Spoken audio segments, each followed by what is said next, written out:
ભીમ મહોત્સવ જિલ્લા પ્રમુખ બાબુભાઈ પાંડાવદરા ઉર્ફે વાલજી વેજિયા પાંડાવદરા અને મારી સમિતિ હમણાં અમારે સોશિયલ મીડિયાની અંદરમાં જે અમારે જાતિ પ્રત્યે અમુક અમારી લાગણી દુભાઈ અને અમુક ઘર્ષણો ઊભા થાય અને વર્ગ વિગ્રહ પેદા થાય એવા માણસો સોશિયલ મીડિયામાં મૂકતા હતા। તો એના અનુસ્થાને હું એક સામાજિક અગ્રણી હોય અને ભીમ મહોત્સવ સમિતિનો પ્રમુખ હોય અને અમારા સમાજ અમને કોઈ પણ રજૂઆત કે અપેક્ષા રાખતા હોય તો અમે એના હારે પોલીસ સ્ટેશને પણ જતા હોય અને આવા કોઈ લેભાગુ વિશે ફરિયાદ ઉપર કરવામાં અમે હારે હોય તો એને અનુસ્થાને કે મારી ઉપર કદાચની કોઈ હુમલો કરે અથવા કરાવે અથવા અમારા સમાજના પર લેભાગુ તત્વો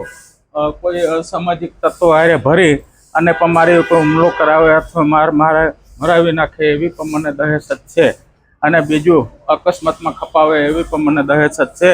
એટલે મેં એસપી સાહેબને રૂબરૂ પણ રજૂઆત કરી છે અને હું અરજી મારફતે પણ મારું પ્રોટેક્શન સરકારી ખર્ચે માંગવા માટે અથવા મારે હથિયારની પ્રોસિજર કરવા માટે પણ ના છૂટકે કરવી પડશે। કારણ કે મારા પ્રોટેક્શન માટે હું 13 કિલોમીટર ઉપર એકલો આવતો હોય સવારના અને અપડાઉન કરતો હોય આદિત્યનાથથી પોરબંદર તો ક્યારે પણ કંઈ બનાવ બને એ મને કંઈ નક્કી નથી। એટલે આ અનુસ્થાને મેં મારી માંગણી કરી તો જિલ્લા એસપી સાહેબને મારી નર્મ અરજ છે કે મને પ્રોટેક્શન ફાળવે।